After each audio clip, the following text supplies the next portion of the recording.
Prima la richiesta di aiuto arrivata all'alba, poi la drammatica scena. In un appartamento a Padova i soccorritori hanno trovato in una pozza di sangue il corpicino senza vita di un neonato venuto alla luce tra il sesto e il settimo mese di gravidanza.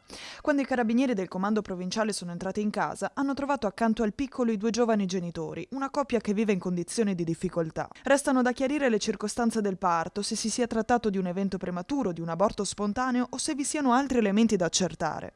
Per questo il pubblico ministero di Padova, Benedetto Roberti, ha aperto un fascicolo senza indagati né ipotesi di reato, con l'obiettivo di ricostruire ogni passaggio della vicenda.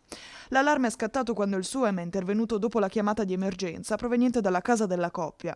Gli operatori hanno trovato la giovane madre in forte emorragia e il neonato che non mostrava segni di vita. Le manovre rianimatorie sono proseguite per diversi minuti senza esito. La donna invece è stata trasferita in ospedale per tutti gli accertamenti e le cure del caso, ma non sarebbe in pericolo di vita. Le condizioni di degrado dell'abitazione hanno spinto i sanitari ad allertare le forze dell'ordine, che a loro volta hanno informato la procura.